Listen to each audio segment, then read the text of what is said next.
Breaking news কেলেংকাৰীৰ গোপন দস্তাবেজ ফাদিল স্বাধীন ভাৰতৰ ৰাজনৈতিক ইতিহাসৰ আটাইতকৈ ভয়ংকৰ কেলেংকাৰী ফাদিল হোৱা দেখিবলৈ পোৱা গ'ল। তিনিখন বিদেশী ৰাষ্ট্ৰৰ পাছৱৰ্ড আছে ৰিণিকী ভূঞা শৰ্মাৰ। কেইবা লাখ কোটি টকাৰ কলা ধনৰ গৰাকী হিমন্ত বিশ্ব শৰ্মাৰ লগতে পত্নী ৰিণিকী ভূঞা শৰ্মা। ৰিল নহয় ৰিয়েল বান্টি আৰু বাবলি কেলেংকাৰীৰ খলনায়ক হিমন্ত বিশ্ব শৰ্মা আৰু খলনায়িকা ৰিণিকী ভূঞা শৰ্মা। ইয়াৰ পাছৰ অনেক বিগ ব্ৰেকিং নিউজ দৌৰাই পিটিম টিএমচিৰ গুণ্ডাক। বেংগলোৰ টিএমচিৰ গুণ্ডাক ধমক হিমন্ত বিশ্ব শৰ্মাৰ। টিএমচিৰ গুণ্ডাক প্ৰচণ্ড ধমক দি সকিয়নি ডক্টৰ হিমন্ত বিশ্ব শৰ্মাৰ। 4 মেৰ পাছত দৌৰাই পিটিম টিএমচিৰ গুণ্ডাক। বিজেপি প্ৰাৰ্থীক প্ৰহাৰ কৰা টিএমচিৰ গুণ্ডাক হাৰি যাব নোৱাৰে। 4 মেত বেংগলত বিজেপি চৰকাৰ অহাৰ পিছতে হ'ব একশ্যন। মমতা আৰু টিএমচিৰ গুণ্ডাক সকিয়নি দি বিস্ফোৰক মন্তব্য হিমন্ত বিশ্ব শৰ্মাৰ। ইয়াৰ পাছৰ অনেক বিগ ব্ৰেকিং নিউজ ভয়ংকৰ দুৰ্ঘটনা 11 জনকৈ লোকৰ কৰুণ মৃত্যু। জীৱনতে অগ্নিদগ্ধ 9 গৰাকী। সংঘৰ্ষত ৰাজপথতে দাউকৈ জ্বলি উঠে বাহনৰ ভিতৰত আবদ্ধ হৈ জীৱনতে অগ্নিদগ্ধ 9 গৰাকী লোক। দুৰ্ঘটনাত অকাল মৃত্যুক সাৱটি লয় 11 জনকৈ লোকে। নিয়ন্ত্ৰণহীন ট্ৰাক আৰু দুখন 4চকীয়া বাহনৰ সংঘৰ্ষ। পুনৰ দেশ জোকাৰি যোৱা ভয়ংকৰ পথ দুৰ্ঘটনা। প্ৰাথমিক তদন্তত ট্ৰাকৰ ব্ৰেক ফেল হোৱাৰ বাবে এই দুৰ্ঘটনা। নিহত 11 জনৰ ভিতৰত আছিলে 4টি শিশু। উত্তৰ প্ৰদেশৰ মিৰ্জাপুৰত এই ভয়ংকৰ পথ দুৰ্ঘটনা। ইয়াৰ পাছৰ অনেক বিগ ব্ৰেকিং নিউজ SIR ভাৰতীয় বুলি প্ৰমাণ কৰিব লাগিব আপুনি।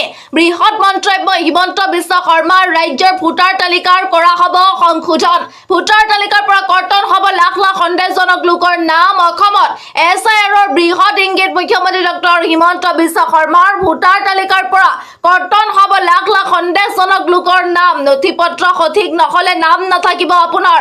ৰাজ্যৰ ভোটাৰ তালিকা কৰা হ'ব সংশোধন। পশ্চিমবংগৰ নিৰ্বাচনৰ পাছতে বৃহৎ মন্তব্য ডক্টৰ হিমন্ত বিশ্ব শৰ্মাৰ। ইয়াৰ পাছৰ অনেক বিগ ব্ৰেকিং নিউজ অভিনীল হত্যাকাৰীক যাৱজ্জীৱন কাৰাদণ্ড। 20 অপৰাধীয়ে কটাব লাগিব আজীৱন জেলত। এই মুহূৰ্ততে ডাঙৰ খবৰ আহি পৰিছে। অভিনীলক হত্যা কৰা 20 গৰাকীয়ে আজীৱন জেলত কটাব লাগিব।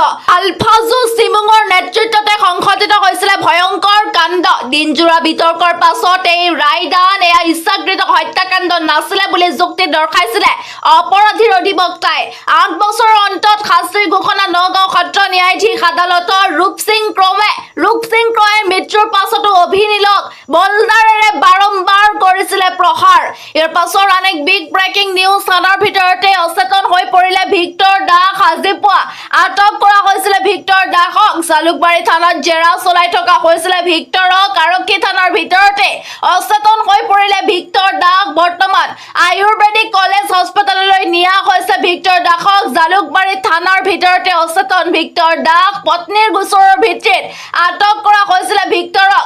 জেৰাৰ মাজতে সংজ্ঞাহীন হৈ পৰে ভিক্টৰ দাস। কিন্তু হঠাৎ ঘটিলে এই অঘটন। প্ৰাপ্তিৰ দিশে মুখ্যমন্ত্ৰী হিমন্ত বিশ্ব শৰ্মাৰ পৰিয়াল। কিন্তু ন্যায় পাবনে মৰমৰ জুবিন গাৰ্গে? পৱন খেৰাৰ জামিন আবেদন নাকচ। কি হ'ব শ্যামকানু মহন্ত আৰু সিদ্ধাৰ্থ শৰ্মাৰ জামিন আবেদনৰ? ন্যায়ৰ অপেক্ষাৰত মুখ্যমন্ত্ৰী হিমন্ত বিশ্ব শৰ্মাৰ পৰিয়াল। ন্যায়ৰ আশাত বন্দী জুবিন গাৰ্গ পৰিয়াল, জুবিন অনুৰাগী। এইদৰে এতিয়া বিৰোধীয়ে প্ৰশ্ন উত্থাপন কৰিছে। ন্যায় প্ৰাপ্তিৰ দিশে এতিয়া হিমন্ত বিশ্ব শৰ্মাৰ পৰিয়াল। পৱন খেৰাৰ বিৰুদ্ধে এতিয়া ব্যৱস্থা গ্ৰহণ কৰি আছে আৰক্ষীয়ে। ঠিক একেটা সময়তে বিৰোধীৰ প্ৰশ্ন, পৱন খেৰাৰ বিৰুদ্ধে যিদৰে একশ্যন লোৱা হ'ল সেইদৰে জুবিন হত্যাকাণ্ডক লৈ কিয় একশ্যন লোৱা নহ'ল? জুবিন গাৰ্গৰ পৰিয়াল আৰু জুবিন অনুৰাগীয়ে কেতিয়া ন্যায় লাভ কৰিব? এই প্ৰশ্ন উত্থাপন কৰিছে এতিয়া বিৰোধী ৰাজনৈতিক দলসমূহৰ নেতাসকলে। অন্য এটা খবৰ, পৱন খেৰা সন্দৰ্ভত পুনৰবাৰ প্ৰতিক্ৰিয়া মুখ্যমন্ত্ৰী হিমন্ত বিশ্ব শৰ্মাৰ।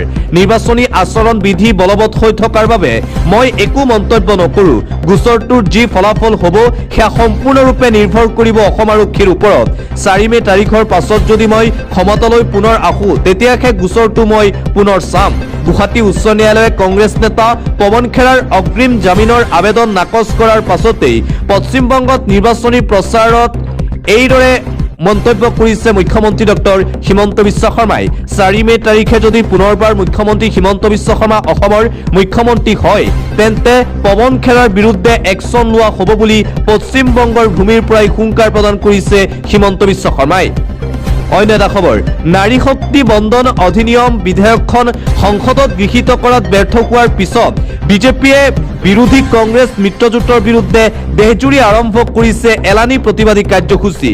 যোৱাকালিৰ দিনটোতো অসমৰ কেইবাটাও প্ৰান্তত সংবাদমেল ধৰ্ণা কাৰ্যসূচীৰে বিজেপিয়ে সাব্যস্ত কৰে তীব্ৰ প্ৰতিবাদ কংগ্ৰেছ আৰু আন বিৰোধী ৰাজনৈতিক দলসমূহৰ বিৰুদ্ধে। মহিলা সংৰক্ষণ বিধেয়ক গৃহীত কৰাত ব্যৰ্থ হোৱা বিজেপিয়ে এইবাৰ ভাৰতৰ প্ৰত্যেকটো প্ৰান্তত কংগ্ৰেছ আৰু বিৰোধী ৰাজনৈতিক দলসমূহৰ বিৰুদ্ধে এলানি প্ৰতিবাদী কাৰ্যসূচী গ্ৰহণ কৰিছে।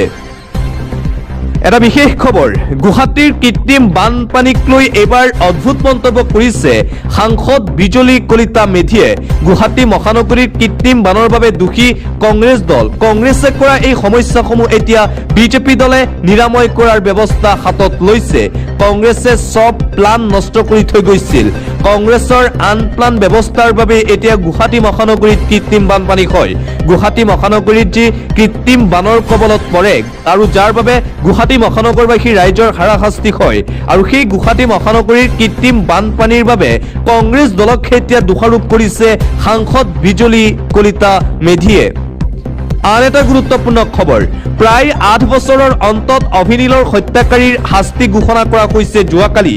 দোষী সাব্যস্ত হোৱা 20 জন হত্যাকাৰীক যাৱজ্জীৱন কাৰাদণ্ড বিহিলে নগাঁও সত্ৰ ন্যায়াধীশ আদালতে। কিন্তু অভিনীলৰ হত্যাকাৰীৰ ফাঁচি নহল কিয় প্ৰশ্ন উত্থাপন হৈছে। সন্তুষ্ট নহয় অধিবক্তা, সন্তুষ্ট নহয় অভিনীলৰ পিতৃ মাতৃও। অভিনীলৰ পৰিয়ালৰ প্ৰশ্ন, 20 হত্যাকাৰীৰ আটাইকে যাৱজ্জীৱন কাৰাদণ্ড কিয়? 2 হত্যাকাৰীক মৃত্যুদণ্ড বিহিব বুলি আশা কৰি আছিল অভিনীলৰ পৰিয়াল দুটাই। সমগ্ৰ ভাৰত কঁপাই যোৱা সেই অভিনীল হত্যাকাণ্ডৰ শাস্তি ঘোষণা কৰা হৈছে। 20 জন অভিযুক্তক যাৱজ্জীৱন কাৰাদণ্ড ঘোষণা কৰা হৈছে নগাঁও সত্ৰ ন্যায়াধীশ আদালতৰ ফালৰ পৰা।